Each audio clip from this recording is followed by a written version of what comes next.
Uma menina de 7 anos e seu irmão de 13 estão se acomodando para sua atividade favorita depois da escola, assistir TV. Os pais das crianças só chegam do trabalho em algumas horas e assistir a TV juntos após a escola antes do lanche é tradição diária. O menino senta no sofá de sempre enquanto a menina fica em frente à TV e a liga. É quando o Paraíso dos Pôneis Encantados começa e ela nunca perde um episódio.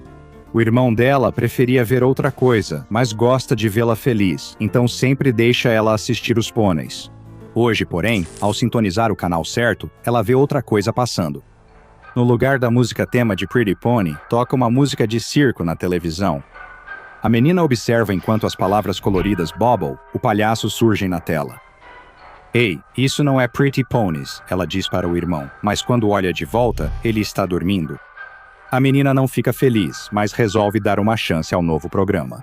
Talvez o programa dos pôneis dela passe depois mesmo assim. A música de circo para e um palhaço sorridente aparece na tela, fazendo uma estrela. Olá, crianças! Diz o palhaço chamativo. Vocês gostam de diversão? A garota gostava de diversão. Talvez esse novo programa não fosse tão ruim. Ela observa Bobble andando pela rua de uma pequena cidade americana, típica e feliz. Todos adoram o palhaço feliz e acenam enquanto ele passa. Bobble para diante de uma casa onde um homem corta a grama. Ele convence o homem a parar de trabalhar no quintal e ir com ele, e os dois seguem felizes pela calçada. A garota se confunde um pouco com o programa. Sem muitas piadas, ela opta por continuar assistindo. Bobble e seu novo amigo param diante de uma casa pintada como uma tenda de circo. Aqui deve ser onde Bobble mora. Ele convida o homem e ambos entram na casa. Lá dentro, Bobble gesticula para o homem sentar enquanto prepara refrescos. A garota observa Bobble indo à cozinha. Lá, ele começa a afiar facas enquanto explica diretamente para a câmera a melhor maneira de preparar carne, como a pele deve ser cuidadosamente retirada da carne e como os ossos devem ser guardados para futuros caldos. A garota assiste fascinada enquanto Bobble ensina sua lição especial. Talvez esse seja um bom programa, afinal de contas. Talvez esse seja o novo programa favorito dela. A garota se levanta, o irmão ainda dormindo, e vai para a cozinha. Ela puxa uma gaveta para ajudá-la a alcançar o balcão onde fica o bloco de facas e pega o cutelo. Ela olha para ele brilhando sob a luz, hipnotizada pelo fio afiado e reluzente. A garota volta para a sala de estar e sobe no sofá ao lado do irmão adormecido. Ela observa enquanto Bobble se afasta de sua panela de carne vermelha fervendo e olha diretamente para a câmera. A garota se levanta e ergue o cutelo de carne. Bobble caminha fascinado em direção à câmera, como se enxergasse através da tela e observasse a garota. Ela lentamente levanta a faca acima da cabeça enquanto Bobble começa a sussurrar: "Vamos, faça isso", lambendo os lábios de expectativa. A garota pausa por um segundo, olha mais uma vez para o irmão adormecido e faz o cutelo descer. Oi, eu sou o Dr. Bob, e este é o SCP-993, também conhecido como Bobble, o palhaço. Mas antes, preciso de algo de você. Preciso da sua ajuda para divulgar anomalias pouco conhecidas dos arquivos da Fundação SCP. Inscreva-se, ative as notificações e peça aos amigos que façam o mesmo. Isso vai me ajudar a trazer mais vídeos de SCP para você. Agora, de volta ao nosso arquivo. SCP-993 é a designação que a Fundação SCP deu a um programa de televisão infantil intitulado Bobble, o Palhaço. À primeira vista, o programa Bobble, o Palhaço, aparenta ser um desenho educativo infantil comum, com cores vibrantes, mascote e fórmula repetitiva em que Bobble aprende uma nova habilidade ou atividade. O programa não tem elenco de apoio fixo, apenas Bobble aparece em todos os episódios. Os cenários costumam mudar entre episódios e Bobble é frequentemente visto em locais diferentes. Apesar de parecer um programa feito para crianças, as propriedades anômalas exibidas por esse estranho programa de televisão se tornam aparentes quase imediatamente. Primeiro, qualquer pessoa com mais de 10 anos que assista ao programa cairá imediatamente inconsciente assim que ele começar e permanecerá em estado de coma até o término do programa. Ao acordar, relatarão ter sentido forte dor de cabeça pouco antes de desmaiar. O mais perturbador do programa é o que relataram crianças com menos de 10 anos que conseguem assisti-lo. Eles relatam ver Bobble, o palhaço, ensinando lições de forma semelhante à maneira como muitos programas infantis exaltam as virtudes de uma boa higiene ou de ir para a cama na hora certa. Mas com Bobble, as lições são bem diferentes. Bobble já apresentou lições sobre temas como tortura, assassinato e até canibalismo e incentivou as crianças a praticá-los. Enquanto o sujeito assiste, as lições parecem se enraizar em sua mente, e a exposição repetida ao programa resultou em efeitos permanentes que se assemelham a sintomas de psicose e esquizofrenia. Episódios documentados de Bobble, o palhaço, incluem Bobble na cidade grande, em que Bobble está em uma grande cidade dos Estados Unidos parecida com Nova York e ensina o público a evitar ser visto ao atear fogo usando recursos comuns, como espirais de mosquito. O episódio termina com Bobble incendiando um grande prédio antes de sair da tela. A câmera continua focada no prédio em chamas por vários minutos, enquanto é possível ouvir sons de gritos. Em outro episódio chamado Sábado Furtivo de Bobble, Bobble está novamente em uma grande cidade, desta vez parecida com Londres, com a Torre Elizabeth e o Big Ben ao fundo. Neste episódio, Bobble é mostrado seguindo silenciosamente uma mulher enquanto ela entra em sua casa. Assim que ela chega, Bobble a ataca com uma grande faca de açougueiro e depois dá dicas ao público sobre como passar despercebido em lugares cheios.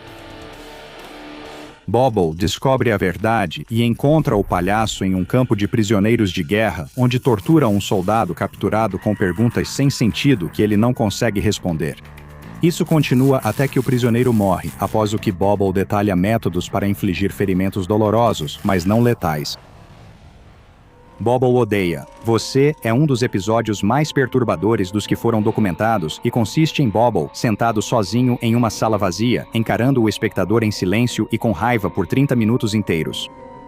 O mais estranho é um episódio com título cheio de palavrões, em que Bobble está numa sala de arquivos de vídeo de um local seguro da fundação, onde ficam as gravações de Bobble, o palhaço. Neste episódio, um Bobble tomado pela raiva descreve métodos para violar a contenção de vários SCPs. Depois, ele revela informações pessoais dos pesquisadores responsáveis por esses SCPs, fala sobre suas rotinas diárias e sugere formas de assassiná-los. Um detalhe interessante deste episódio, em certo momento, uma animação de um pesquisador da Fundação SCP aparece passando por Bobble. Um relógio na parede mostra a hora, e esse mesmo pesquisador confirmou posteriormente que realmente passou pela sala de arquivo de vídeo exatamente nesse horário, mas não se lembrava de ter visto um palhaço animado gravando um programa de televisão na sala enquanto fazia isso.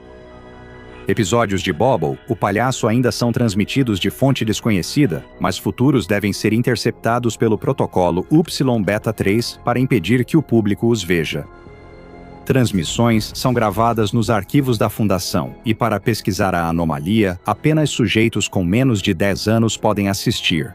Assim que os espectadores descreverem o que acontece no episódio, eles devem receber imediatamente amnésticos classe A. Apesar do perigo que esses episódios representam para quem os assiste, como eles podem ser bloqueados de forma confiável antes de serem transmitidos ao público, o SCP-993 foi classificado como seguro e, por enquanto, Bobble, o palhaço, parece estar contido da melhor forma possível. É tarde de sábado à noite na cidade de Nova York, 11h55 da noite para ser exato. Um homem corre em direção à estação de metrô, na Rua 59. Ele acabou de sair do trabalho no restaurante onde trabalha como garçom e está com pressa para chegar em casa e passar um tempo com sua namorada. Quando ele se aproxima da estação, percebe algo estranho. Alguém colocou uma barreira de madeira na frente da entrada. O homem nunca viu algo assim antes, mas ele não mora no Brooklyn há muito tempo. Tudo nessa estação parece normal atrás da barreira, e ele está com pressa. Ele não quer andar vários quarteirões até a próxima estação e pula a barreira. O que de pior poderia acontecer? Quando o homem entra na plataforma do trem, ele começa a repensar sua decisão. A plataforma está vazia. E pensando bem, ele não viu ninguém na estação até agora. Talvez ele tenha errado, pode ser que a estação esteja fechada para reparos. Ele se vira para sair, mas, assim que faz isso, houve um trem. Que bom. Tudo está normal. Ele confere seu relógio, 23h57 em ponto. O trem para e as portas se abrem. Embora pareça mais antigo que os trens que costuma pegar, está em perfeito estado e vai no sentido da casa dele. Ele embarca. Assim como a estação e a plataforma, não há mais ninguém no trem. Estranho. Mas ele já pegou trens quase vazios antes, especialmente tarde da noite, embora nesse horário de um sábado, normalmente haja pelo menos algumas pessoas a bordo. Nesse momento, ele ouve algo na estação. Ele se vira e vê alguém correndo e gritando na plataforma. "Pare!" grita o homem do colete da autoridade de transporte público, largando o jantar na plataforma enquanto corre. Enquanto o funcionário da MTA ainda está a alguns metros de distância, as portas se fecham rapidamente e o trem começa a se mover. O funcionário da MTA grita novamente para parar, mas sabe que não adianta. Ele observa enquanto o trem segue pelos trilhos e desaparece na escuridão. Suspirando, ele pega o walkie-talkie que chia ao ligar. "Perdemos mais um", ele diz. "Oi, eu sou o Dr. Bob, e este é o SCP-052, também conhecido como o Trem Viajante do Tempo. O SCP-052 parece ser um trem padrão do tipo R4 do metrô de Nova York. Registros oficiais da cidade afirmam que o trem foi construído em 1932 e desativado para sucata em 1975. Apesar do fato de que ele não deveria mais existir, o SCP-052 continua aparecendo na linha Uptown AD, na estação da Rua 59 com a 8ª Avenida, exatamente às 11h57 da noite todos os sábados à noite. O trem parece estar em perfeito estado, exatamente como quando foi construído há mais de 80 anos e está identificado como um trem A. Todo sábado, o trem chega exatamente no mesmo horário, abre suas portas para receber ou desembarcar passageiros por exatamente 5 minutos, depois fecha as portas e desaparece até a semana seguinte. De onde veio o trem e para onde ele vai entre as aparições semanais? A Fundação SCP tenta responder a essas perguntas. Mas talvez o aspecto mais assustador do SCP-052 seja que, uma vez que você entra no trem, não há garantia de que conseguirá sair. Infelizmente, a maioria dos indivíduos que foi observada embarcando no SCP-052 nunca mais foi vista. Os poucos que foram recuperados afirmaram ter embarcado no trem em várias datas, desde 1976 até o ano de 2204, sendo que este último afirmou que pensava estar embarcando em um trem especial do tricentenário. Até o momento, nenhum passageiro resgatado relatou lembrar ou saber sobre o tempo a bordo do trem entre a entrada e a saída.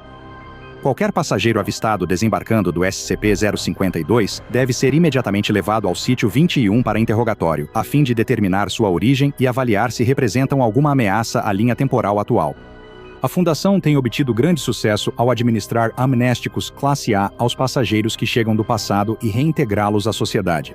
Passageiros identificados como vindos do futuro devem ser mantidos sob custódia por tempo indeterminado para evitar perturbações na linha temporal, por ordem 69A1 do membro, 05-9 do Conselho 05.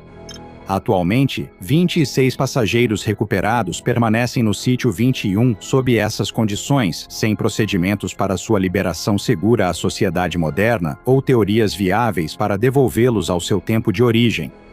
Apesar dos protocolos existentes para impedir o acesso do público, alguns passageiros do presente ainda conseguiram embarcar acidentalmente no SCP-052 e indivíduos de outras épocas continuam a aparecer. Após as entrevistas, descobriu-se que alguns desses indivíduos são de linhas do tempo e realidades alternativas. Isso levanta a questão de se é possível que o SCP-052 apareça em outros tempos e lugares, o que pode exigir a contenção de locais adicionais. Relatos de atividades suspeitas com trens não programados estão sendo monitorados e investigados mundialmente.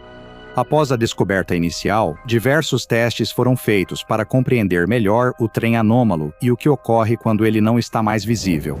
O primeiro teste ocorreu em 31 de maio de 2009. Um agente recebeu ordem de embarcar no trem. Eles cumpriram o solicitado e ainda não foram recuperados até agora. Um segundo teste ocorreu uma semana depois, em 6 de junho. Esse agente nunca foi recuperado. Relatórios sugerem que ele pode ter voltado à nossa linha do tempo em 1980. Ele foi morto em uma confrontação agora classificada como confidencial. Um terceiro teste ocorreu na semana seguinte, em 13 de junho. Novamente, o agente recebeu instruções para embarcar no trem e obedeceu. Desta vez, porém, o agente retornou. 2 semanas depois, em 27 de junho, o agente desceu do trem novamente, aparentemente sem as mãos removidas cirurgicamente. Um bilhete havia sido colocado em seu bolso com a mensagem simples: "Não envie mais". O agente diz não lembrar de nada do que viveu no trem nas 2 semanas em que sumiu, nem do que ocorreu com suas mãos. Após esse terceiro teste, o Comando 5 emitiu ordens proibindo o uso de agentes da Fundação como passageiros no SCP-052. Indivíduos de classe D, devido à sua natureza descartável como criminosos condenados e presos no corredor da morte, foram considerados como possíveis substitutos dos agentes na exploração do SCP-052, mas o risco de liberá-los no passado ou no futuro foi considerado grande demais. Além do agente que embarcou de forma consciente, vários outros passageiros notáveis foram recuperados. Um caso envolveu a recuperação de uma mulher que entrou no trem em 14 de julho de 2012, mas foi recuperada 4 anos antes, em 8 de março de 2008. Ela embarcou no trem voltando do teatro para casa e se surpreendeu ao perceber que viajou 4 anos ao passado. Como já existia outra versão dela na época da recuperação, ela foi mantida sob custódia para evitar efeitos temporais. Outro sujeito foi recuperado em 2008 e afirmou ser do ano de 1976. Apesar de não haver problemas físicos ou riscos à linha do tempo, psiquiatras da Fundação recomendaram sua manutenção indefinida, pois acreditavam que 32 anos era tempo demais para a reintegração à sociedade. Talvez a recuperação mais interessante tenha sido a de um homem que afirmava ser um supervisor de nível 4 da Federação SCP, que embarcou no trem em dezembro de 2124. Ele disse que havia recebido um amnéstico classe A antes de embarcar e não se lembrava de nada até ser recuperado em 2010. Apesar de o agente nunca poder ser liberado para a sociedade, o Comando O5 autorizou compartilhar informações confidenciais sobre várias anomalias, esperando que ele forneça dados sobre possíveis procedimentos de contenção. Como o SCP-052 até agora se mostrou impossível de parar ou remover do sistema de metrô da cidade de Nova York, ele foi classificado como euclídeo. Como é previsível, a Fundação geralmente impede o contato do público com ele. A estação Rua 59 ABCD é fechada ao público entre 23h de sábado e 1h da manhã de domingo sob o pretexto de manutenção dos trilhos. Qualquer passageiro visto saindo do SCP-052 deve ser levado ao sítio 21 para interrogatório e processamento, e membros do público que apenas virem o SCP-052 podem ser liberados após a administração de um amnéstico classe B. Quanto ao que acontece com a maioria dos passageiros que embarcam no SCP-052 e nunca mais são vistos, simplesmente não sabemos. Não é todo dia que a Fundação SCP inaugura um novo sítio e nomeia um novo diretor de sítio, mas hoje é um desses dias. O trabalho vai começar no sítio 41 e um conceituado pesquisador sênior foi nomeado diretor do novo sítio. Não contaram muito para ele, mas ele sabe algumas coisas com certeza. Uma nova anomalia volátil foi descoberta, um sítio foi construído ao redor e seus anos de lealdade à organização enfim renderam uma promoção. Durante o banho matinal, sua mente fervilha com as possibilidades que esse novo capítulo pode trazer. Ele está pronto para os desafios? Quão perigosa é essa anomalia? O que justificaria criar um novo sítio para contê-la? Seja o que for, esses anos de contenção, proteção e segurança o prepararam. Ele já presenciou criaturas estranhas, lugares amaldiçoados e objetos que desafiam a física. Ele pode lidar com qualquer coisa em sua nova posição. Ele enxágua o shampoo, deixa o nervosismo escorrer pelo ralo e desliga o chuveiro. Ele sai do chuveiro e olha para o espelho embaçado. Ele desliza a mão no vidro e encara seu reflexo. Sua expressão séria o surpreende, fazendo-o lembrar de outra pessoa que o olhou assim, com olhos cinzentos e frios, há muito tempo. Ele e o irmão nunca se deram bem. Apesar de terem o mesmo rosto, cabelo e olhos, eram muito diferentes. Ele era o problemático, incapaz de se concentrar na aula e sempre tropeçando pela vida como um elefante em uma loja de cristais. Seu irmão era o favorito, o aluno exemplar que nunca errava. À medida que os meninos cresciam, ele tentava sair da sombra do irmão e corresponder às expectativas dos pais, mas tudo o que ele fazia, o irmão conseguia fazer melhor.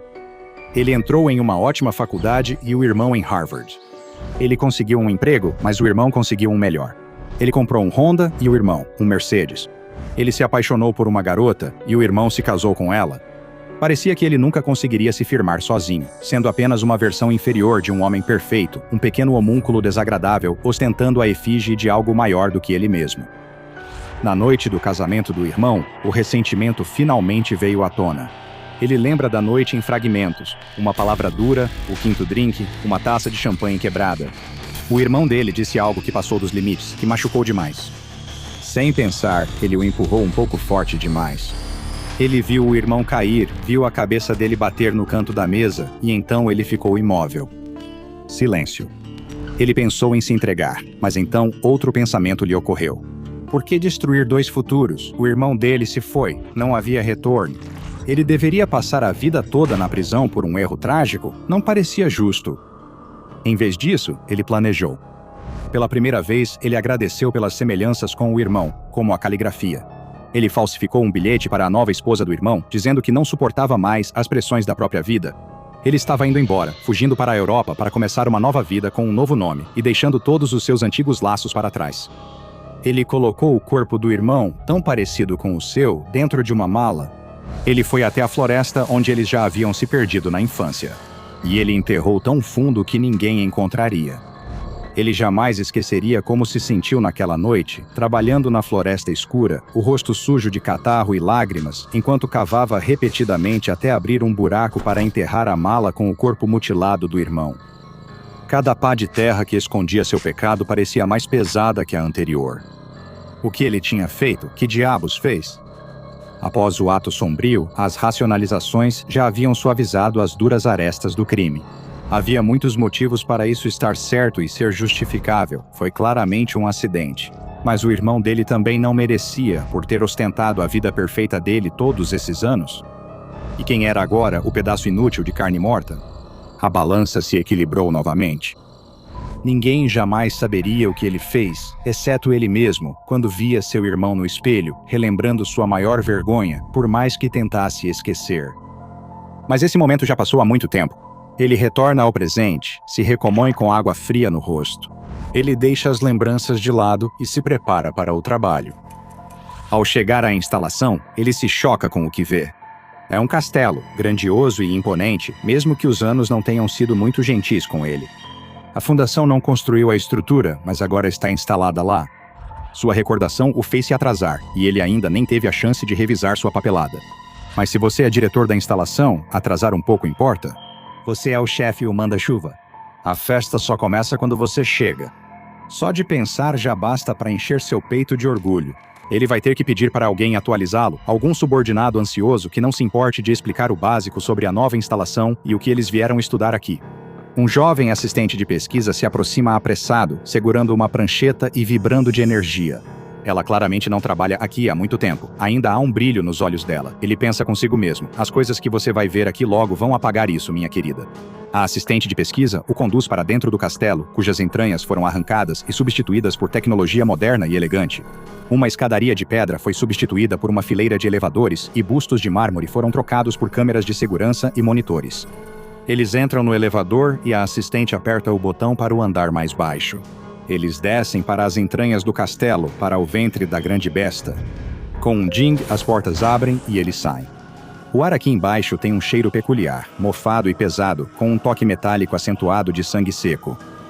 Ele vê ao longo da parede uma fileira de 8 celas de prisão, todas bem fechadas. Estão enferrujadas, velhas e estão aqui há muito tempo. A fundação não colocou essas celas aqui. Claro, ele percebe, com um aperto no estômago, que não consegue explicar direito que essas próprias celas devem ser a anomalia que ele está aqui para supervisionar a contenção. Ele deveria ter lido o arquivo antes de chegar, não deveria ter se deixado distrair. Ele saberia no que está se metendo. Aqui estamos, diz o assistente animado, assustando o homem. Ele quase tinha esquecido que ela estava ao lado dele. Quer que eu te faça um tour completo? Ele pensa que ela não vai durar aqui com tanta animação, mas ainda assim faz que sim com a cabeça. Ela anda à frente dele, consultando obedientemente sua prancheta enquanto caminha. Esta é a primeira cela. Como pode ver, todas estão atualmente inativas. Vamos testar mais tarde, e com sorte, você verá em ação. É impressionante. Ela continua andando até a segunda cela. Existem muitas aplicações potenciais para essa anomalia que, uma vez que a entendermos, podem ser incrivelmente promissoras. Ele presta pouca atenção enquanto a segue. Ao chegarem à terceira cela, o assistente olha para trás e diz: "Estou ansioso para trabalhar com o senhor. Ouvi coisas boas." Ele vai recusar o elogio fingindo humildade, mas se assusta com um som, metal rangendo, o guincho de uma porta há muito sem uso. A terceira cela está abrindo sozinha. A assistente folheia as anotações e empalidece. Isso não era para acontecer. Ela gagueja, mas ele quase não ouve. Ele observa, hipnotizado, a escuridão lá dentro. Há um som de correntes sendo arrastadas sobre um chão de pedra. O que será libertado dessa prisão? Ele se prepara, recordando as experiências de quase morte que já teve. Nada o preparou para o que apareceu. Algemas de ferro presas a longas correntes surgem das sombras em sua direção. Algemas se fecham de repente em seus pulsos, o metal frio apertando até cortar a circulação e marcar sua pele. Então, uma força invisível na outra extremidade das correntes começa a puxar. Ele resiste. As algemas ferem sua pele enquanto o assistente pede ajuda, mas é em vão. Seja lá o que quiser puxá-lo para mais perto, seja lá o que estiver tentando trancá-lo, é muito mais forte do que ele jamais poderia ser. As correntes o puxam para dentro da cela, e a porta se fecha atrás dele com um estrondo. Por um instante, ele acha que consegue ver seu irmão, rindo. Então ele se vai, deixando para trás apenas uma cela vazia e um assistente traumatizado. Às vezes, os pecados do passado voltam para assombrar você, e infelizmente para esse homem em particular, não existe prescrição quando se trata do SCP-567 ou da masmorra. Se o apelido não foi claro, a masmorra não é o tipo de lugar onde você gostaria de ficar confinado. O SCP-567 é uma série de 8 celas localizadas abaixo do sítio 41 da Fundação. Cada cela tem um número designado, de SCP-567-1 até SCP-567-8. Geralmente, as celas permanecem inativas e iguais às de uma prisão comum. No entanto, quando alguém que uma das celas considera culpado de uma ofensa específica se aproxima, as propriedades anômalas do SCP-567 ficam bem evidentes. Cada cela pune um ato horrível específico. O SCP-567-1 tem como alvo aqueles que cometeram roubo. A cela 2 pune violência sexual. 3 e 4 punem vários tipos de assassinato. A cela 5 pune adultério. 6 e 7. Acho que não consigo ler o que está escrito. Alguém aparentemente riscou o texto no arquivo. Sobre a SCP-5678, que tipo de transgressão ela pune, ainda é desconhecido e nunca foi ativada desde que a Fundação tem conhecimento dela. Todas as outras celas estão completamente vazias, mas a 567-8 contém apenas uma única cadeira de madeira antiga no centro da sala, pregada ao chão. Não se sabe o propósito dessa cadeira.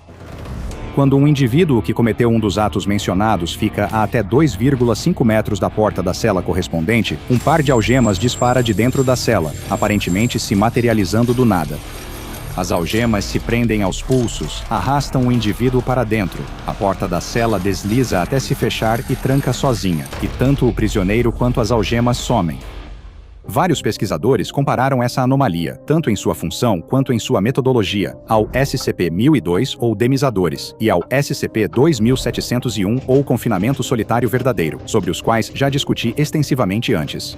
Desde a primeira contenção do SCP-567 pela Fundação, só 2 prisioneiros reapareceram após serem levados. 68 horas depois de ter sido colocado pela primeira vez dentro do SCP-567-3, D-903-912 escapou e foi encontrado desmaiado no chão, logo do lado de fora do sítio 41. Ele morreu poucos instantes após reaparecer, antes que qualquer intervenção médica pudesse ser realizada. A autópsia revelou graves ferimentos, como lacerações, hemorragia interna e queimaduras nos pulsos e tornozelos. O segundo sujeito a retornar foi D-937-122, que foi encontrado 157 meses após ser trancado no SCP-5676. Mesmo com trauma craniano, dedos faltando e as mesmas marcas de queimadura nos pulsos e tornozelos, essa mulher tinha mais energia e tentou atacar o pessoal da Fundação que a encontrou. Ela foi contida por vários guardas, imobilizada e interrogada por um agente não identificado. Felizmente, o áudio da entrevista foi incluído no arquivo, nos dando ideia do ocorrido. O agente pediu: diga seu nome. D-937-122 não respondeu. Por favor, diga seu nome, repetiram. Novamente, nenhuma resposta. O agente suspirou fundo e mudou de tática.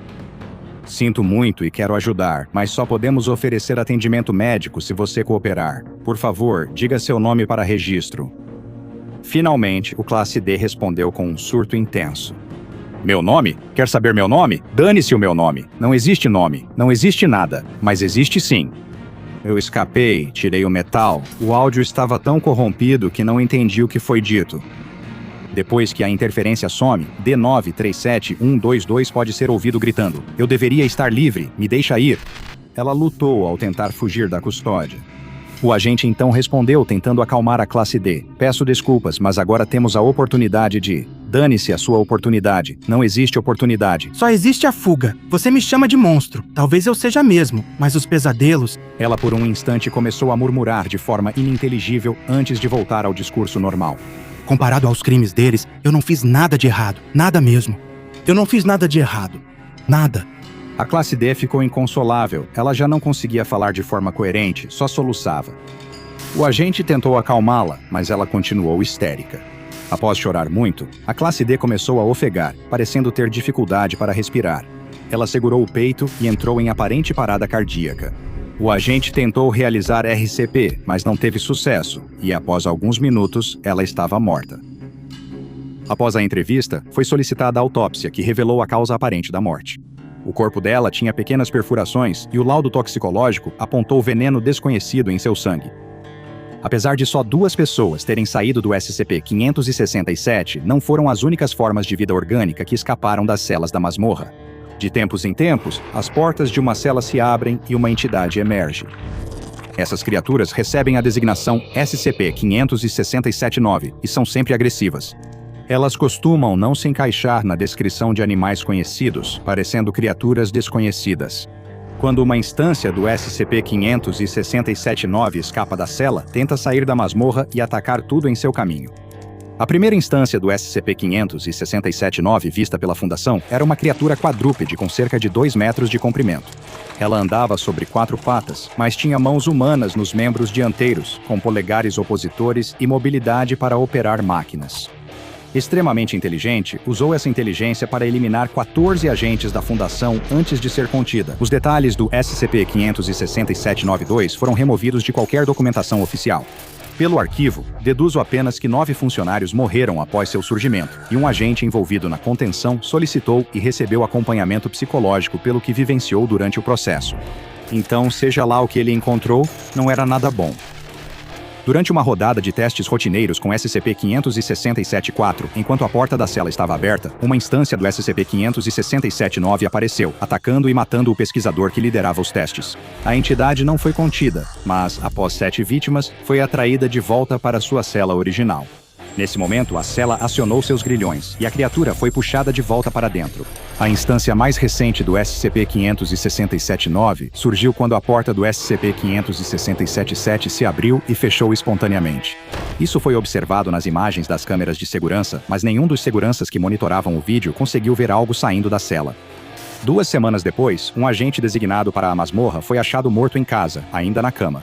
As circunstâncias da morte dele eram praticamente idênticas às atribuídas ao SCP-966, a espécie de criatura aterrorizante conhecida como Matador do Sono, que já discuti aqui no canal antes. Quando a entidade que escapou foi encontrada no Sítio 41, ela parecia uma instância do SCP-966, com apenas algumas variações. Ela foi contida com sucesso, e as câmeras de segurança do local foram atualizadas para se preparar para futuras anomalias como essa. Apesar da falta de detalhes no arquivo, como a aparência da criatura que saiu das celas, deduzi algo. Para onde o SCP-567 leva os que julga culpados é uma prisão para monstros de várias espécies. Não são só humanos que ele quer punir por seus crimes. Enquanto lia sobre a masmorra e seus testes, uma pergunta mórbida surgiu em minha mente. O que ocorreria com um sujeito de teste culpado de vários crimes? Qual cela ficaria com ele? Bem, felizmente para minha curiosidade, e infelizmente para ele, um classe D descobriu. D-834.200 foi usado como cobaia humana durante os estudos iniciais do SCP-567. Ele foi colocado em frente ao SCP-567, 6 e 7. As celas se abriram com estrondo e as algemas dispararam para agarrá-lo quase de imediato. Seu pulso e tornozelo esquerdos foram presos pela cela 6 e os direitos, pela cela 7. Em seguida, ele foi puxado para dentro de ambas as celas. Bem, pelo menos parte dele foi. Como explicar melhor seu destino sem causar desconforto? Já segurou um osso da sorte com alguém durante um jantar em família e puxaram até quebrar?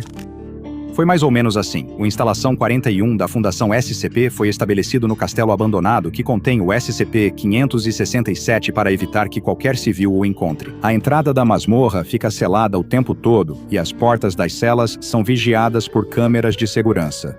Se qualquer porta for aberta sem autorização, a Força-Tarefa Delta 9, também conhecida como HAX, será acionada para conter a instância resultante do SCP-567-9. Se por qualquer motivo não for possível conter, a Força-Tarefa está autorizada a eliminar. Para evitar perdas desnecessárias, candidatos à Força-Tarefa Delta 9 devem ter ficha limpa, nunca terem cometido crimes, mesmo a mando da Fundação, possuir dedicação à lei e lealdade ao contrato social e aos sentimentos alheios. Ter forte senso moral é essencial para trabalhar com o SCP-567 e evitar virar mais uma vítima de sua lista de penitentes torturados. A Fundação identificou várias anomalias ao longo dos anos que podiam representar perigo para a própria organização. O SCP-567 não é exceção. Inúmeros agentes da Fundação cometeram atos terríveis em nome do bem maior.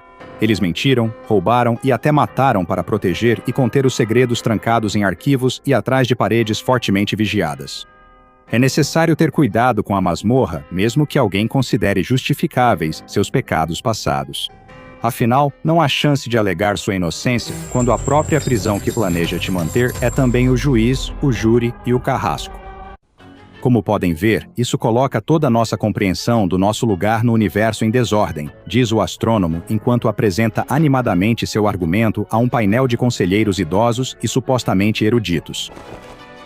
Minhas observações mostram que tudo o que achávamos ser a verdade absoluta está errado. Os conselheiros murmuram e se aproximam, sussurrando entre si. O astrônomo não consegue ouvir o que eles estão dizendo, mas a paixão e a alegria que sentiu ao explicar suas descobertas a todos na sala rapidamente desaparecem de seu rosto. Ele pode ver os homens articulando as palavras não e mentiras enquanto fazem gestos de desaprovação. Como isso seria possível? Eles não entenderam o que ele mostrava? Talvez ele não tenha explicado de modo que eles entendessem. Lá estava ele, o maior cientista de sua época, apresentando fatos concretos respaldados por observações rigorosas, e essa foi a reação deles. Os conselheiros encerram a conversa e silenciam. O conselheiro-chefe pigarreia e todos na sala aguardam que ele fale. Cientista da corte, este conselho examinou suas descobertas e ouviu suas teorias. O conselheiro sorri com desdém ao ouvir a palavra e decide que suas ideias são não só incorretas, mas perigosas. O astrônomo não acredita no que ouve. Este conselho, agindo sob a autoridade do rei, o acusou do crime de heresia. O astrônomo, chocado, dá um passo em direção ao conselho para implorar, mas dois guardas o impedem e o seguram pelos braços. Parem! Parem, sou um homem de ciência e apresentei apenas a verdade. Mas ninguém se comove com seus apelos. O painel observa o astrônomo sendo arrastado para fora, chutando e lutando, ainda insistindo em sua inocência. Os gritos ecoam pela masmorra enquanto o carrasco gira mais uma volta no cavalete, esticando o corpo do astrônomo só um pouco mais. Ele não sabe há quanto tempo isso acontece. Horas? Dias? A dor tem sido insuportável e sem fim.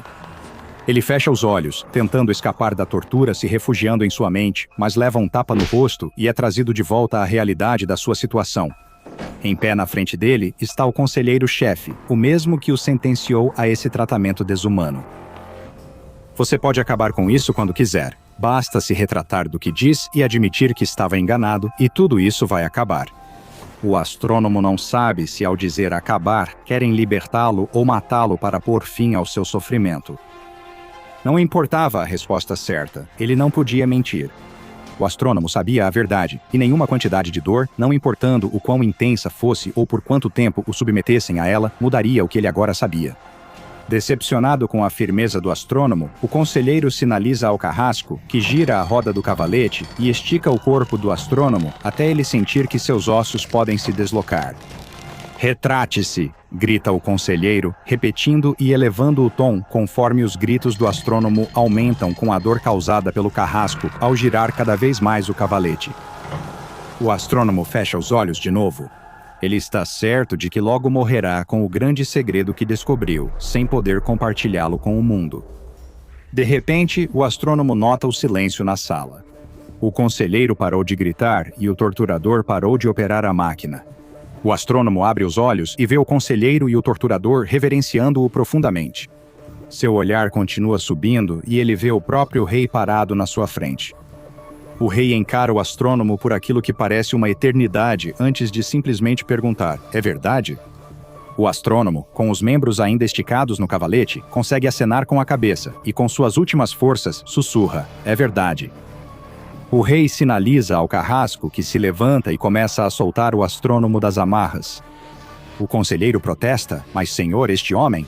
Mas o rei o interrompe com um olhar severo e ele volta a se curvar profundamente.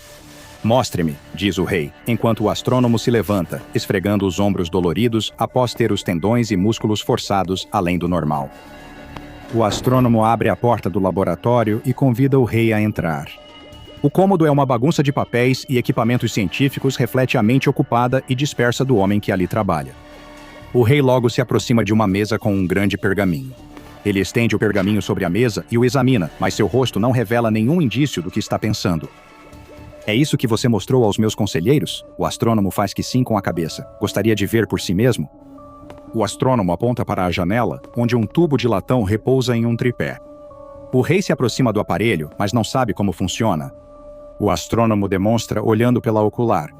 Ele faz pequenos ajustes para garantir que esteja perfeito para o rei. Pronto, agora olhe. O rei se inclina para o telescópio e fica chocado ao olhar por ele. O que ele vê é a coisa mais incrível que já presenciou. Lá, bem acima no céu, invisível a olho nu, há um homem e ele está olhando de volta para ele. O planeta onde isso aconteceu não era a Terra, mas um lugar bizarro que é uma das anomalias mais estranhas de todo o arquivo da Fundação SCP. Este é o SCP-007, também conhecido como Planeta Abdominal. O SCP-007 é um objeto esférico localizado no abdômen de um jovem. Ou melhor, no espaço onde seria seu abdômen, pois a maioria do músculo, pele e órgãos simplesmente não está presente. O homem caucasiano, cerca de 20 e poucos anos, altura e constituição médias, não aparenta ser afetado pela grande parte ausente do corpo e não relatou dor ou desconforto. No lugar dos músculos abdominais e órgãos, existe um pequeno globo de terra e água. Essa esfera, que mede aproximadamente 60 centímetros de diâmetro, se assemelha ao planeta Terra, embora a disposição dos continentes não corresponda a nenhuma configuração conhecida da história do nosso próprio planeta. O pequeno planeta possui seus próprios padrões climáticos e até mesmo uma força gravitacional pequena, mas ainda detectável. Talvez o aspecto mais fascinante do SCP-007 seja que ele parece ser habitado. Organismos microscópicos, em escala aproximada à dos seres humanos na Terra, foram vistos na superfície do planeta. Até agora, 2 espécies inteligentes distintas foram identificadas. Ambas parecem possuir um nível tecnológico semelhante ao do século XV na Terra. Não se sabe se os habitantes do planeta abdominal conhecem o mundo fora dele, e as tentativas de comunicação foram suspensas por altos funcionários da Fundação, aguardando estudos sobre os efeitos dessa troca neles ou em nós. O sujeito humano no qual o SCP-007 está localizado forneceu à Fundação um nome que afirma ser o seu, mas ainda não foram encontrados registros da existência dessa pessoa. Ao ser questionado sobre a falta de registros, ele forneceu voluntariamente números de seguro social e carteira de motorista, mas, ao serem verificados, nenhum havia sido atribuído pelo governo dos Estados Unidos, e o mistério sobre esse homem continua. O sujeito não demonstrou necessidade de comida ou água, e não se sabe qual fonte de energia mantém seu corpo funcionando sem nutrição. Ele é capaz de comer e beber, apesar da grande parte ausente do estômago. Ainda não se sabe o que ocorre com as substâncias após serem engolidas por ele. O homem tem inteligência acima da média e obteve 128 em um teste de QI aplicado. Ele costuma ser amigável e simpático, mostrando só curiosidade passageira sobre o planeta em seu abdômen e como chegou lá. Quando questionado sobre a origem do planeta, ele respondeu de forma muito direta: "Eu simplesmente acordei um dia e ele estava lá. Não faço ideia de como ele foi parar ali." Pela natureza pouco compreendida do SCP-007, ele foi classificado como Euclides. O pequeno planeta e o homem em cujo abdômen ele reside ficam contidos em um quarto selado e confortável de 10 por 10 metros, sem permissão para o sujeito sair. O sujeito deve ser monitorado de perto pela equipe da Fundação e joga xadrez semanalmente com um dos médicos, aproveitando para avaliar sua saúde mental. Até agora, ele não mostrou sinais de doença mental ou tendências violentas e parece satisfeito. No geral, ele aparenta estar satisfeito com sua vida limitada na Fundação e nunca tentou fugir. O sujeito fez vários pedidos para ter acesso a um computador com conexão à internet, mas, devido a possíveis riscos de segurança, esse pedido foi negado até agora. A babá está sentada na casa às escuras, iluminada apenas pelo brilho suave da tela da televisão.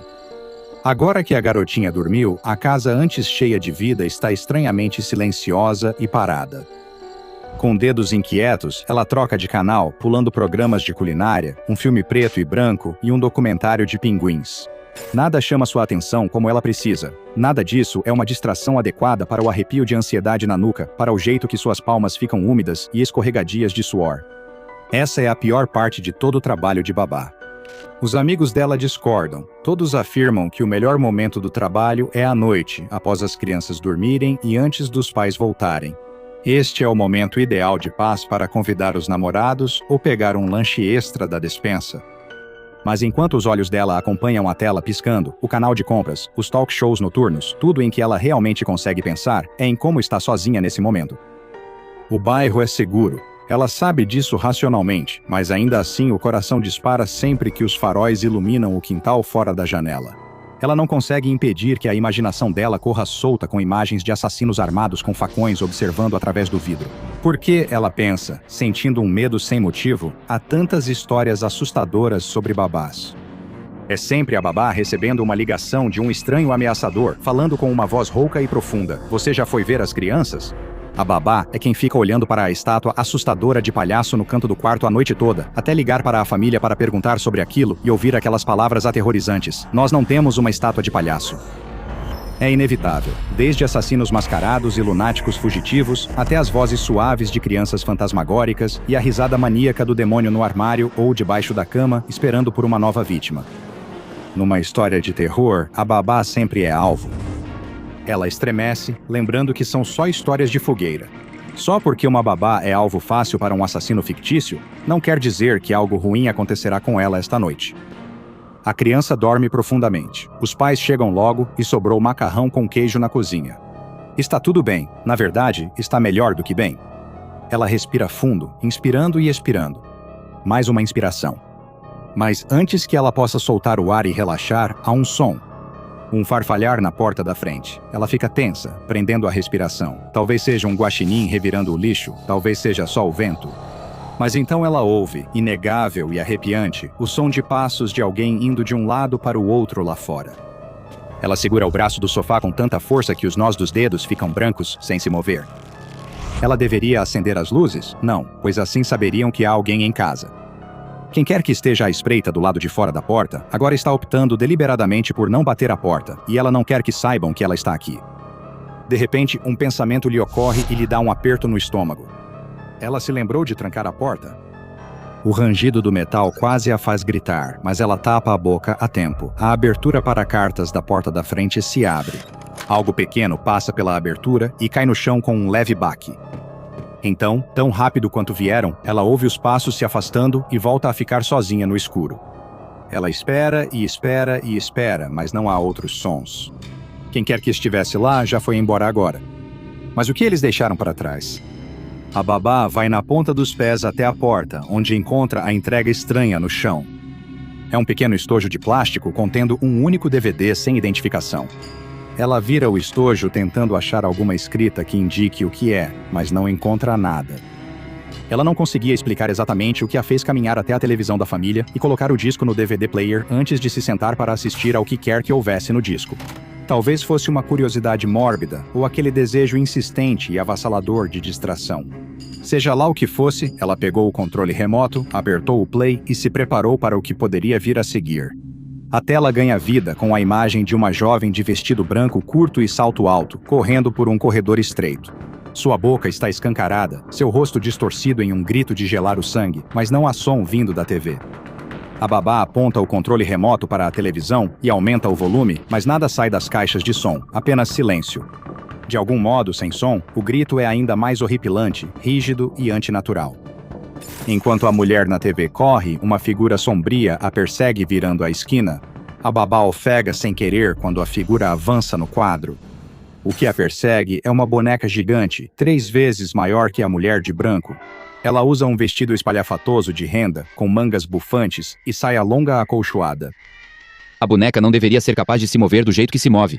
Tudo nela parece feita para ficar parada. Braços de madeira rígidos, dedos congelados e abertos, sorriso fixo e insípido e olhinhos miúdos, sem piscar, que perfuravam as costas da vítima.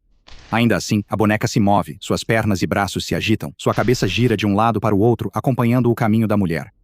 O corredor vira uma sala de música, com piano de cauda e banco de madeira que a mulher esbarra ao correr. A boneca persegue implacavelmente, em ritmo constante e quase casual, como se soubesse que a garota vai se cansar e enfraquecer, tornando-se vulnerável, enquanto ela pode continuar para sempre. A babá não consegue desviar ou fechar os olhos. Ela quer, mas precisa ver o que acontece com a pobre garota. Como será o rosto impassível da boneca quando ela pegar sua presa? Ela observa por um tempo. Não consegue dizer exatamente quanto tempo, e então a tela fica preta. A babá suspira, pronta para ejetar o DVD e jogá-lo no lixo. Mas então ele volta à vida. Lá está ela, a mulher de branco, agora caída no chão, imóvel e amassada. A câmera percorre o corpo dela, dos pés, sobe pelas pernas dobradas em ângulos estranhos, passa pelos braços quebrados até chegar ao rosto. Lá, os olhinhos pretos e miúdos encaram de dentro da tela. A cabeça da mulher sumiu, substituída pela cabeça da boneca. Então a tela fica preta de novo. Acabou. A babá leva a mão ao rosto e sente umidade nas bochechas. Quando começou a chorar? Não sabia, mas agora não conseguia parar. Era tudo tão horrível.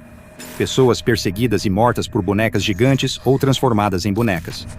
Ela sente que seu entendimento do que é real, carne e osso, ou porcelana fria e cruel, está enfraquecendo. Ela tenta acalmar o coração acelerado, lembrando de uma canção suave da mãe, mas essas memórias são confusas, como um sonho esquecido. Alô! Uma voz suave tira a babá de seus pensamentos. Lá, na escada, está a garotinha, aquela que ela deveria estar cuidando, vestida com seu pijama rosa de coelhinho e segurando sua boneca favorita. Eu tive um pesadelo. A babá olha da garotinha para a boneca em sua mão. As duas tinham os mesmos olhos azuis grandes, os mesmos cachos perfeitos, as mesmas bochechas rosadas, o brilho quase artificial da pele, o jeito de andar, de falar. Como ela não percebeu isso antes? Está tudo bem, estou aqui, ela diz. Quer um copo d'água? A garota concorda com a cabeça. A babá poderia jurar que a boneca fez o mesmo. O que ela podia fazer? Falar algo? Não adiantaria? A garota era jovem demais para entender. Ela precisaria de outra solução. Indo à cozinha, ao abrir a torneira para encher um copo d'água, ela nota o bloco de açougueiro e o cutelo, como se estivesse se oferecendo. Ela envolve a mão no cabo e volta para a sala de estar. Meia hora depois, os pais chegam em casa esperando ver a filha na cama e a babá de confiança no sofá, como de costume. Em vez disso, encontram um pesadelo. Eles acendem as luzes e veem sangue encharcando o carpete branco antes imaculado, com um rastro vermelho levando pelo corredor. Eles sentem cheiro de podridão metálica típico de açougue. Ao chegarem à cozinha, só conseguem gritar. A mãe se afasta horrorizada do que viu na cozinha e encontra a babá parada diante dela, ainda segurando o cutelo, agora pingando sangue. A expressão dela é de dor, profunda e triste. O que você fez? A mãe da garota lamenta em prantos enquanto o marido está ao lado, pálido e em choque. Eu não queria, mas era o único jeito. A babá enxuga as lágrimas, espalhando sangue na bochecha. Vocês não estão vendo? Ela observa o casal com expectativa, mas eles não conseguem falar. Se tentarem, sabem que vão vomitar. Precisava mostrar a verdade para vocês, insiste a babá. Ela nem era real. Tive que desmontá-la, mas posso montar de novo. Ela era uma boneca, um brinquedo. Assim como eu. Ela os encara, olhos lacrimejantes e brilho selvagem repentino. Ela se levanta devagar e avança em direção ao casal, com expressão de determinação sombria. O olhar de quem não se orgulha do sangue que terá nas mãos, mas está prestes a derramá-lo. Os pais tentam fugir, mas já é tarde demais. Ela já estava sobre eles, erguendo o cutelo alto, a lâmina afiada brilhando ameaçadora na luz fraca. Assim como você. Essa família infeliz, com a filha desaparecida e uma babá que virou assassina, não foi a primeira nem será a última a ter a vida destruída por esse estranho DVD. Pessoas ao redor do mundo receberam DVDs sem identificação, logotipo, título ou qualquer informação nas caixas de correio. Se cometeram o grave erro de assistir ao DVD, então inevitavelmente também caíram sob a influência do SCP-1432, também conhecido como DVD da boneca. SCP-1432 não se refere aos discos de vídeo digital em si, mas sim ao conteúdo que está contido neles. É um curta-metragem mudo e vanguardista que consiste em uma série de cenas quase idênticas. Em cada sequência, uma boneca gigante persegue uma jovem por vários cômodos e corredores. O tamanho da boneca muda de cena, expandindo-se ou comprimindo-se para ocupar cômodos ou passar por portas.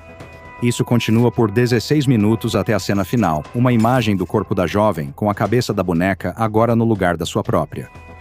Mas o que é, além das imagens perturbadoras, que torna esse vídeo tão anômalo? Quem assistir a esse vídeo por pelo menos 5 minutos terá uma mudança drástica na percepção da realidade e da própria identidade. O indivíduo começará a acreditar, sem sombra de dúvida, que ele e todas as outras pessoas e animais do mundo não são seres orgânicos, mas sim bonecos construídos por uma força não identificada. Esse efeito resulta em tendências homicidas em 73% dos indivíduos. Os assassinatos costumam ser caóticos e carregados de emoção, levando o indivíduo a demonstrar remorso, mas acreditando que matar e mutilar a vítima é a única forma de revelar a verdade aos outros. O primeiro registro do SCP-1432 foi encontrado no depósito de evidências de uma delegacia em uma pequena cidade de Ohio, após um homicídio angustiante atrair a atenção da fundação. Um garoto de 12 anos assistiu ao vídeo e, várias horas depois, matou e mutilou sua mãe e seu pai. A fundação levou tanto o DVD quanto o garoto sob custódia, e um pesquisador o fez se sentar para uma entrevista. O pesquisador iniciou a entrevista pedindo que o garoto dissesse seu nome. Após isso, poderiam avançar para questões mais urgentes. Muito bem, ele começou. Agora você acredita ser um brinquedo artificial, certo? O garoto assentiu com a cabeça. Eu sou. Você é. Todos são. Todo mundo que conheci é. Provavelmente todo mundo é. Eu não sei. Eu. Ao falar, sua voz sumiu e os olhos se encheram de lágrimas. O pesquisador tentou confortá-lo. Está tudo bem. Quando você percebeu que era um brinquedo? Eu assisti a um vídeo. Não lembro direito. Era sobre uma boneca ou algo assim. Mas depois disso eu soube. Quero dizer, era óbvio. Como eu não percebi isso antes? Todo mundo era só brinquedo. Tudo o que eu sentia. Aquela vez que eu fiz um home run pela primeira vez. Meu amor pelos meus pais. Meu cachorro. Só alguém brincando com seus brinquedos. O pesquisador insistiu no tema.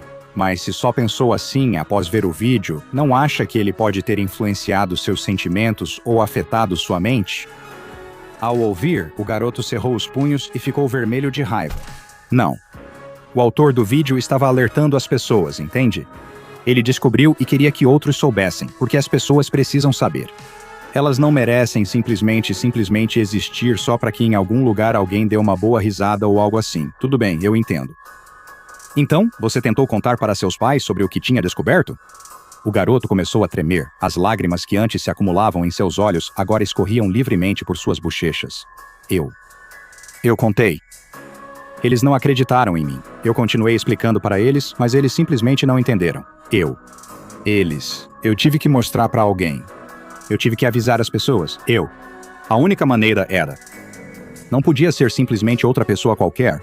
Eu não teria a mesma oportunidade que tive com eles, mas eu entendo. Você teve que fazer o que achava certo. O garoto bateu os punhos na mesa, tremendo ainda mais. Sua voz vacilava de tanta angústia. Eles são inteligentes e sabem que só mostrando o que está dentro é possível descobrir. Por isso, te programam para te impedir de fazer isso.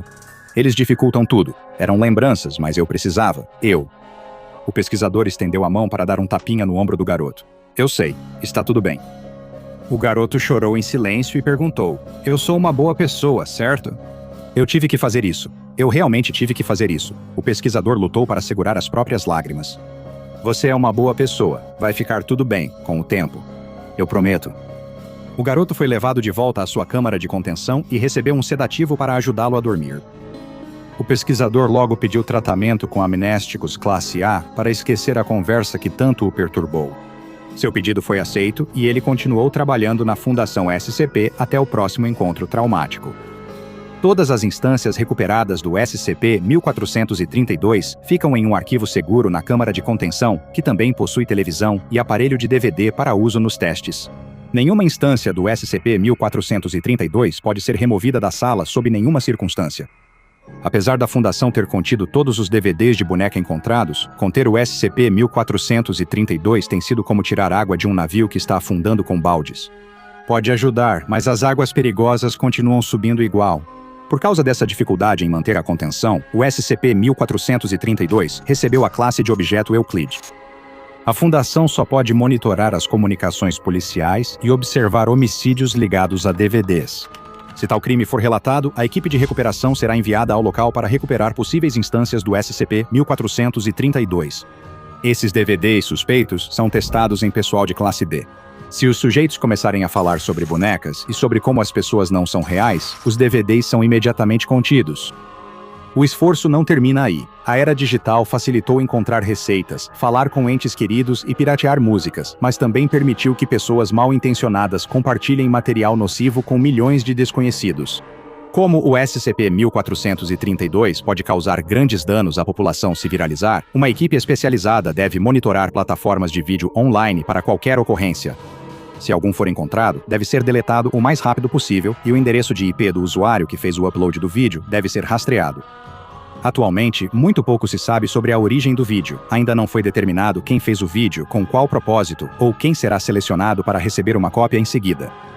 Existem algumas forças neste mundo com as quais você simplesmente não deve brincar, então tome cuidado com qualquer DVD misterioso que aparecer na sua caixa de correio. O melhor é simplesmente jogar fora imediatamente. Não traga para dentro de casa, não ligue o seu DVD player e definitivamente não aperte o play. Se fizer isso, pode ser a última coisa que vai assistir na vida. Uma criança dorme feliz, sonhando com a manhã de Natal. O que ela não ouve enquanto dorme é o som do SCP-4666 entrando silenciosamente em seu quarto. SCP-4666 observa a criança por um instante antes de meter a mão em uma enorme sacola. Olá, eu sou o Dr. Bob e este é o SCP-4666, também conhecido como o Homem do Yuli. Acredita-se que o SCP-4666 seja uma única entidade humanoide, mas que está viva há um tempo incrivelmente longo. Aqueles que tiveram contato com o SCP-4666 e sobreviveram para contar a história o descrevem como sendo muito alto, entre 2 e 2,3 metros. Ele também aparenta ser muito velho e muito magro. Ele sempre surge sem roupas, mesmo quando o clima está abaixo de zero, e seria frio demais para qualquer ser humano normal sobreviver. Embora a verdadeira extensão de suas propriedades anômalas ainda seja desconhecida, SCP-4666 parece ser capaz de viajar instantaneamente para qualquer local na Terra ao norte do paralelo 40 e pode realmente ser capaz de viajar para qualquer lugar do planeta. Encontros com SCP-4666 só foram relatados durante um período muito específico do ano, um período de 12 noites, que vai da noite de 21 de dezembro até as primeiras horas da manhã de 2 de janeiro. Esse período é conhecido como a fase ativa do SCP-4666, e os encontros com a criatura humanoide anômala foram chamados de eventos de Weisnacht. Durante esses eventos, o SCP-4666 aparece em casas de família, todas as quais, até agora, têm algumas coisas em comum. Primeiro, todas elas estão isoladas em áreas rurais. Segundo, elas estão em locais onde há neve cobrindo a área durante todo o evento. E terceiro, todas abrigam uma família com pelo menos uma criança com menos de 8 anos de idade. Em lugares que correspondem a todas essas características, eventos de Weisnacht às vezes ocorrem e sempre seguem a mesma progressão básica. Durante as primeiras 7 noites, as crianças relatarão ver uma figura estranha nas proximidades da casa. A entidade parecerá estar observando a casa à distância, como do outro lado de um campo ou da borda de uma floresta próxima. Algumas crianças até relataram acordar à noite e encontrar SCP-4666 observando-as dormir através de uma janela. Nas noites de 8 a 11, outros membros da família relatarão ouvir a entidade, como passos no telhado ou no sótão. Um mau cheiro também começará a ser notado na casa, mas nenhuma fonte do cheiro jamais é encontrada. Essas situações fazem a família suspeitar que a casa está assombrada ou que há um louco os aterrorizando. Por fim, na 12ª noite, 2 cenários podem ocorrer. No primeiro, que acontece em cerca de 15% dos casos, as famílias costumam relatar que ouviram passos durante a noite dentro de casa. Mas nunca há sinais de arrombamento como janelas ou portas quebradas. Pela manhã, as crianças acham brinquedos rudimentares aos pés da cama. Para os sortudos, esse é o fim do evento Weisnacht para eles. Os cerca de 85% que vivenciam o outro cenário são consideravelmente menos sortudos. Na maioria dos casos, a 12ª noite é uma experiência horrível. SCP-4666 ainda entra na casa na noite final. Mas, em vez de deixar presentes para as crianças, ele incapacita a família e move todos para um único cômodo, onde começa a matá-los um por um na frente do restante da família. O método exato de assassinato varia de evento para evento, mas quase sempre há um elemento de tortura que ocorre antes de serem finalmente mortos. E essa tortura pode servir a um propósito ritualístico. Toda a família morre, exceto uma criança com menos de 8 anos. Essa criança é sequestrada e colocada em um grande saco que o SCP-4666 carrega consigo. A existência do SCP-4666 foi notada pela primeira vez em 1974 pelo então novo Programa de Reconhecimento de Assinaturas Anômalas da Fundação, que alertou a Fundação sobre várias invasões domiciliares e assassinatos suspeitosamente semelhantes que ocorreram em todo o Hemisfério Norte na noite de 1º de janeiro. Pesquisas adicionais descobriram evidências do que provavelmente foram outros eventos Weissnacht todos os anos, remontando até o final do século XVIII, com uma média de pouco mais de 3 eventos por ano. E há até evidências de referências ao que pode ser o SCP-4666, datando desde o 1º e 2º século depois de Cristo. Impressões digitais idênticas foram encontradas em todas as casas que correspondem às condições dos eventos Weissnacht e correspondem a uma impressão parcial recuperada de 1873. Essas digitais têm características que não correspondem a nenhuma impressão humana conhecida. Os pelos brancos, parecidos com os de humanos, recuperados também não parecem conter DNA humano. Ou qualquer DNA, na verdade. Nos raros eventos Weissnacht em que SCP-4666 não assassina a família e presentes são deixados para trás, os presentes estão longe de serem normais. Os presentes conhecidos como SCP-4666-A parecem ser feitos dos corpos de crianças que o SCP-4666 sequestrou de outras casas. Em um caso de 2018 na casa de uma família no Alasca, uma boneca em tamanho real, feita do corpo de uma criança do sexo feminino, foi deixada para trás. A boneca estava vestindo um vestido sujo feito de trapos costurados juntos, que em alguns lugares estava costurado diretamente à pele. A boca dela estava costurada e pintada de vermelho com sangue humano. As unhas de outra criança foram coladas nas dela e 3 dedos faltavam totalmente. O couro cabeludo dela também havia sido substituído pelo couro cabeludo e pelo cabelo de outra criança, como uma peruca grosseira.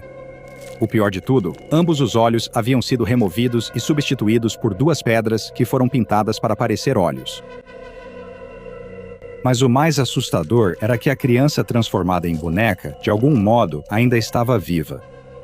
As autoridades levaram a garota ao hospital, onde ela concedeu breve entrevista.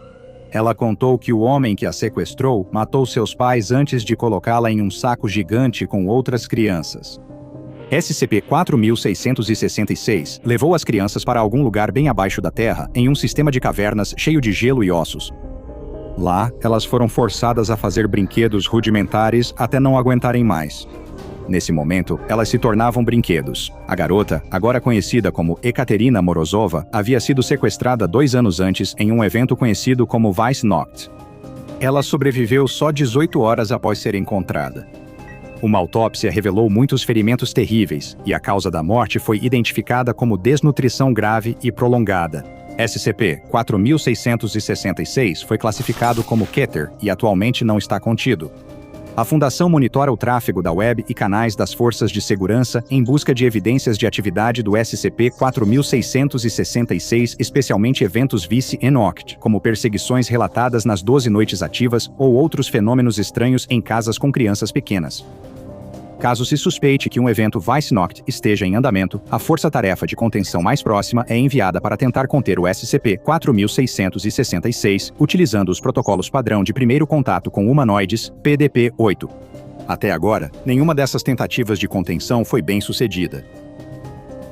Você já teve medo de um dia simplesmente sumir do nada? Nada se compara a um piquenique no parque num domingo à tarde. O ar fresco, as horas preguiçosas deitado em uma toalha, aproveitando a companhia um do outro, a comida e as bebidas e a beleza da natureza. O jovem e sua namorada passaram a tarde aproveitando a vida tranquila de domingo.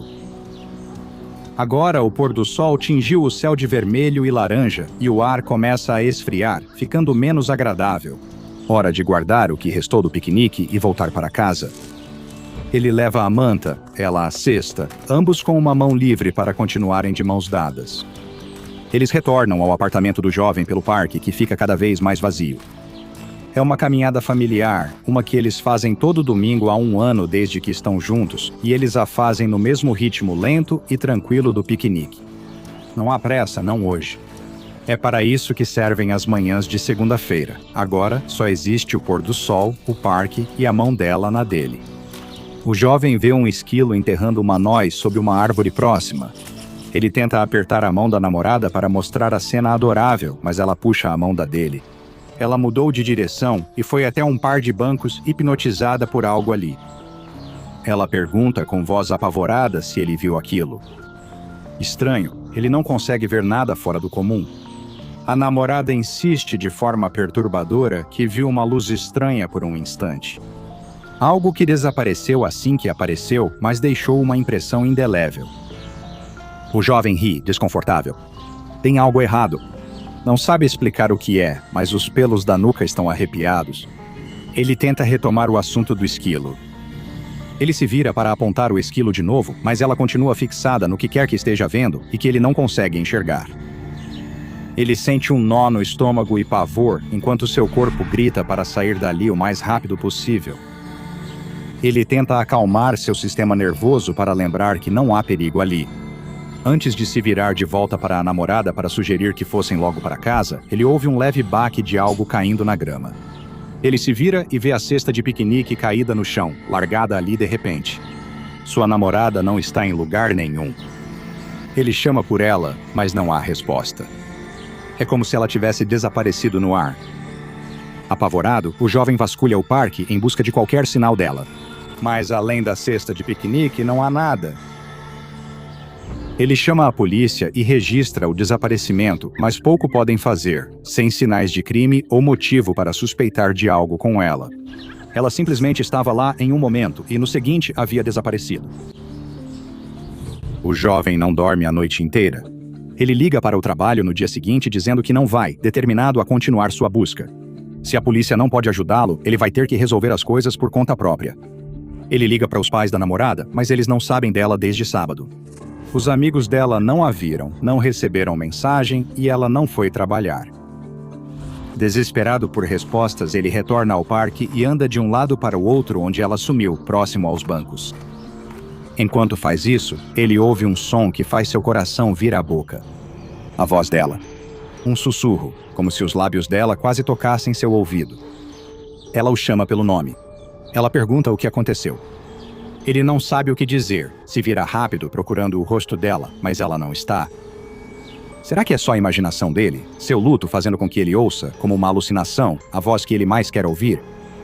Lá está de novo, ela sussurrando para ele, dizendo que o ama, que sente saudades dele, que não consegue mais sentir o próprio corpo. Os joelhos do jovem cedem e ele desaba na grama, chorando. Parece que ela está ali, mas fora de alcance. Ele pode ouvi-la, mas não consegue vê-la. Não pode tocá-la. Ele pergunta o que aconteceu. Eu não sei. Eu não sei onde estou. Eu não sei o que sou. Eu não sei. A voz dela enfraquece até sumir em estática. Ela está desaparecendo e ele não pode fazer nada para segurá-la. Seus olhos fixam-se na árvore onde viu o esquilo ontem. A casca forma redemoinhos em um padrão que, quando ele olha por muito tempo e deixa os olhos desfocados, parece quase o rosto dela. Ele estende a mão e passa os dedos pela casca. Não é ela! Claro que não é ela! Ele não ouve mais a voz. Talvez nunca tenha existido. Mas ele ainda sente que ela está lá, de algum jeito, em algum lugar. Como se ela estivesse fora de vista, em outro plano de existência que ele não vê. Sentado na grama onde ela sumiu, ele ainda a sente claramente em sua mente. De repente, ele se lembra vividamente do primeiro encontro deles. Ela derramou café nele, então voltaram à casa dela para ela lhe emprestar uma calça limpa. Ela temeu que ele se irritasse, mas ambos riram disso o dia todo. Ele sente o cheiro do café e a risada borbulhando na garganta. É mais vívido do que uma simples lembrança. É ela, de alguma forma. Então, pelo canto do olho, ele percebe algo estranho. Uma luz fluorescente brilhante, azul e amarela, girando e se contorcendo na visão periférica. Ele se volta para ela e se levanta. Ele estende a mão em direção à forma, incapaz de se controlar, e então desaparece. A polícia nunca descobriria o que aconteceu com o casal. Como poderiam? Eles foram vítimas de uma força além da compreensão das autoridades. Este jovem e sua namorada encontraram uma anomalia conhecida como SCP-7783. SCP-7783 é um construto tetraédrico ontocinético semicorpóreo. Tente dizer isso 5 vezes rápido. A fisicalidade da anomalia é de natureza duvidosa e espúria. Como parte de seu confinamento, a anomalia está cimentada conceitualmente à declaração, contida na unidade 7783 do sítio 196. O SCP-7783 nem sempre pode ser percebido, e sua perceptibilidade varia dependendo da natureza da pessoa que tenta percebê-lo. Quando efetivamente percebida, a anomalia emite um brilho fluorescente no gradiente azul-amarelo e mantém uma posição fixa no espaço, não importa qual força cinética seja usada contra ela. O SCP-7783 é extremamente difícil de interagir fisicamente e só pode ser feito usando uma série complexa de ações conhecidas como interatividade semanto-conceptual. Esse também é o método pelo qual o SCP-7783 foi contido. Existem consequências desagradáveis ao interagir efetivamente com o SCP-7783 em um nível físico. Fazer isso causa abstração, efeitos biológicos, conceituais e ontocinéticos nos sujeitos afetados. Isso tende a resultar na transformação do sujeito em uma consciência conceitual intangível. Vou explicar um pouco mais sobre esse efeito colateral em um momento. Indivíduos sujeitos à influência do SCP-7783 que são afiliados à Fundação são chamados de conceitos sencientes associados ao pessoal, ou PASCs. Esses conceitos sencientes mantêm funções cognitivas superiores, mesmo sem as funções biológicas das formas humanas originais. Eles ainda interagem com a realidade por impressão cognitiva subversiva ou interferência breve na atividade psicológica e neurológica de seres sencientes e sapientes próximos. Fase pode ser detectada por essa breve interferência e pelo aumento de tendências pareidólicas em quem está próximo. Para quem não conhece o termo, tendências pareidólicas são a propensão a ver padrões e significado em estímulos aleatórios. Por exemplo, ver um rosto em torrada queimada, perceber surpresa no formato de uma torneira ou enxergar olhos em um padrão de papel de parede. SCP-7783 foi descoberto inicialmente pelos pesquisadores seniores Dr. River Corris e Caden Powell durante uma folga. Parte dos detalhes dessa descoberta foi removida do arquivo oficial por possíveis preocupações com violação de contenção. O panorama geral dos acontecimentos é fácil de determinar. Os dois estavam caminhando juntos no parque quando se depararam com a anomalia. O Dr. Corris acabou agindo por conta própria sem querer, realizando uma interação semanto-conceitual com o SCP-7783 sem perceber o que estava fazendo. 2 funcionários foram chamados e a anomalia foi imobilizada e contida com sucesso.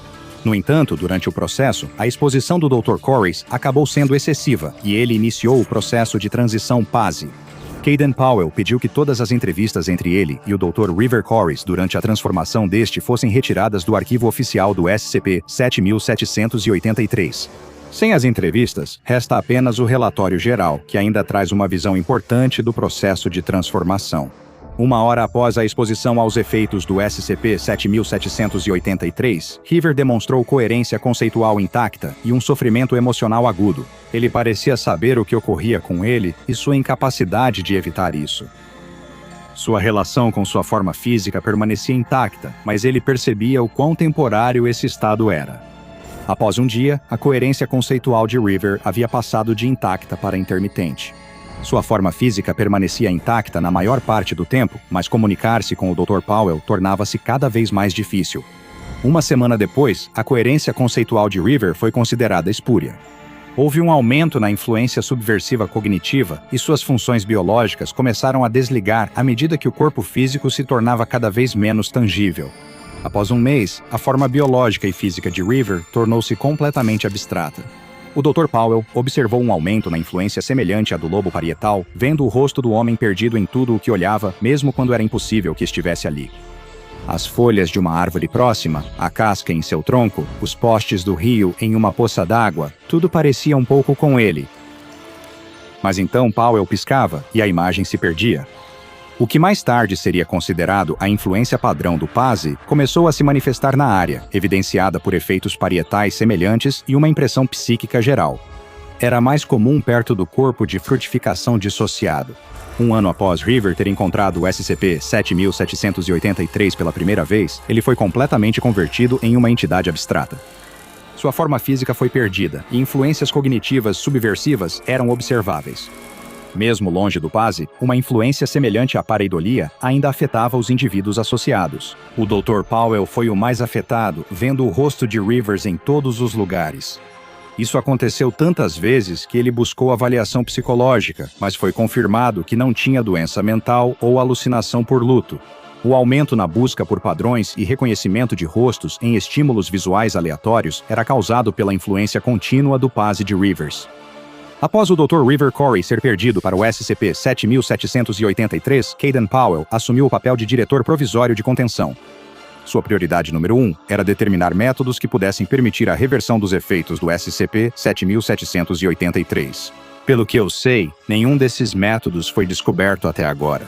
Mas Powell é persistente e dedicou toda a sua capacidade intelectual e todos os recursos fornecidos pela Fundação SCP para descobrir uma maneira de restaurar aqueles que foram perdidos para o SCP-7783.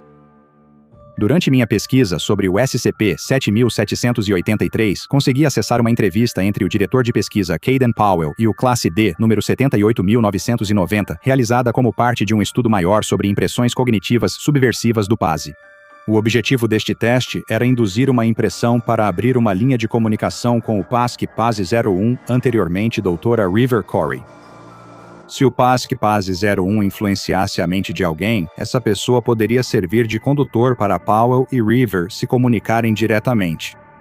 O diretor de pesquisa Powell cumprimentou educadamente e confirmou a data de nascimento e o nome civil completo de D78.990. 78.990 confirmou sua identidade e perguntou o que faziam durante o experimento. Powell respondeu: "Bem, essencialmente, estou aqui só para conversar com você por um tempo, fazer algumas anotações sobre o seu comportamento e coisas do tipo, uma espécie de avaliação." D78.990 se mexeu desconfortável na cadeira e perguntou sobre o que deviam conversar. Powell deu de ombros. A resposta chocou D78.990. "Você não está indo na frente?" Powell deu de ombros e clicou a caneta distraído. Sua testa se franziu, seus pensamentos pareciam estar distantes. "Podemos começar, por exemplo, com uma cor favorita?" "Cores favoritas?" A classe D não conseguiu conter o riso. "Cores favoritas.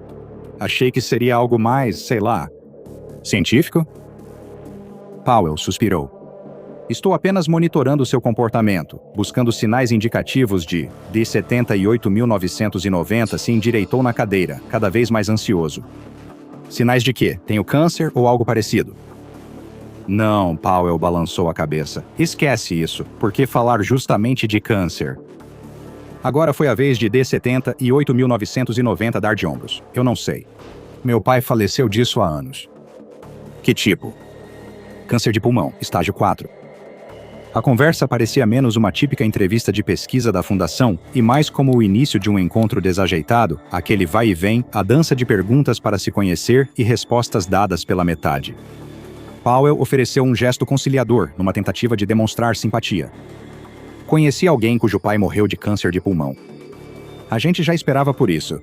Ele fumava um maço por dia há..." Powell interrompeu. 22 anos. D disse, 22 anos. Os olhos de 78.990 se arregalaram de surpresa. "Bom palpite. 22. Sabe, eu teria adorado trabalhar aqui", comentou D 78.990. "Sério?" Powell ergueu uma sobrancelha. "Por que você acha isso?" "Pelo que eu vi, você não tem formação em pesquisa." "Quando eu era mais jovem, eu queria seguir carreira em medicina, sabia?"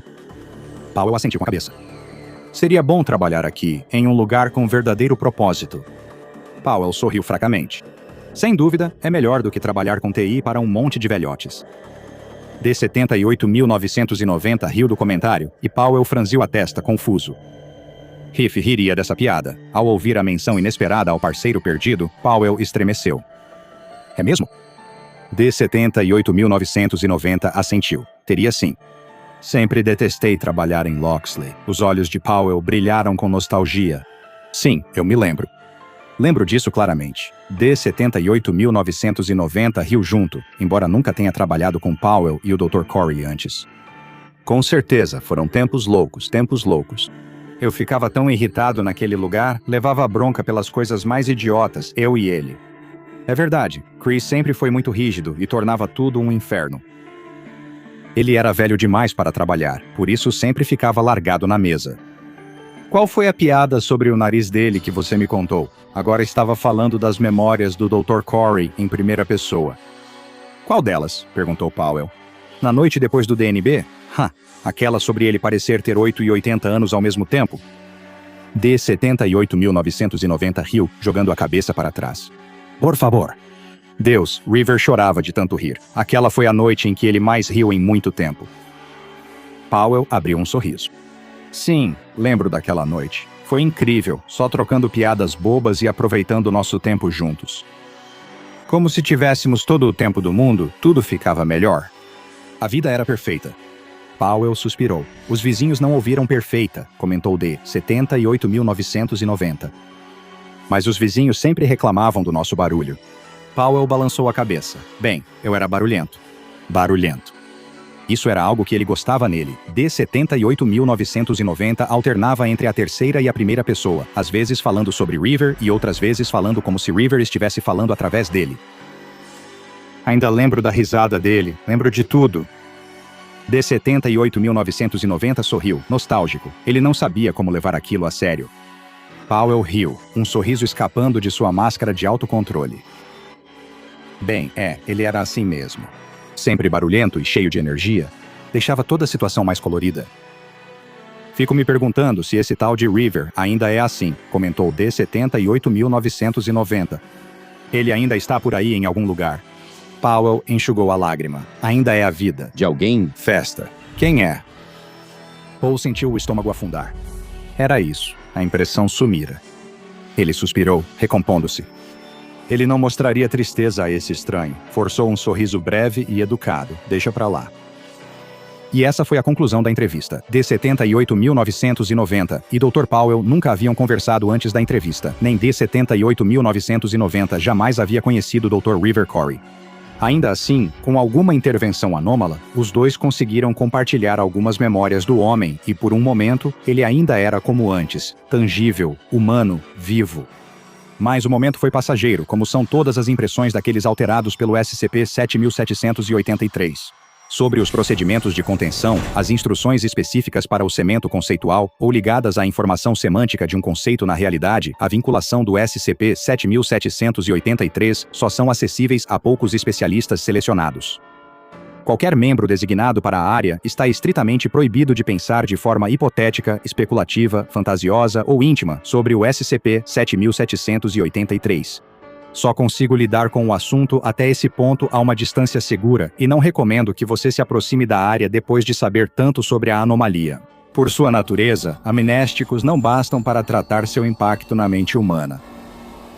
A amnestização completa do pessoal em relação à sua existência ou inexistência causaria desvinculação do cimento conceitual. Isso tecnicamente resultaria em uma falha de contenção. Esse é o problema com construtos semicorpóreos. Enquanto houver consciência da contenção, ela deve permanecer.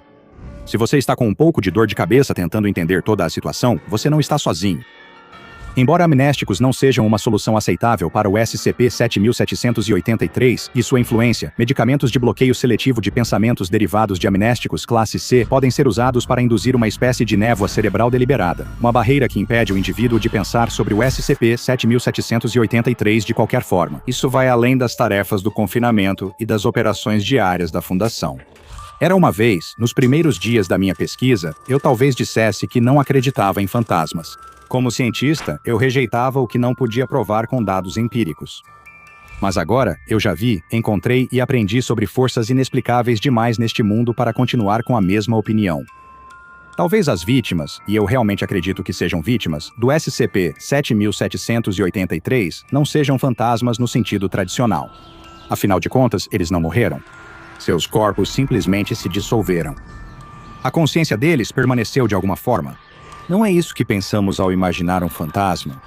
A impressão persistente de alguém que já foi carne e osso? Tire o corpo, e o que resta, quer você chame isso de espírito ou de conceito senciente associado a uma pessoa, parece atender aos critérios. A doutora River Corey se foi. Ao menos, a parte dele que podia ser vista, percebida, conhecida e amada. O que resta é aquela breve impressão, aquele vislumbre de uma lembrança tão breve, aquela risada, uma vez compartilhada, que nunca mais será ouvida. Pode não haver correntes chacoalhando ou rangidos na escada, mas o SCP-7783 criou muitos fantasmas, se é assim que devo chamá-los. Concorde ou não com minhas palavras, não me importo. Os que ficaram para trás ainda estão igualmente assombrados. Acesse o Patreon do Dr. Bob e torne-se pesquisador júnior. Depois, assista a outra entrada dos arquivos do Dr. Bob, como SCP-5150 Consultório Odontológico Anômalo.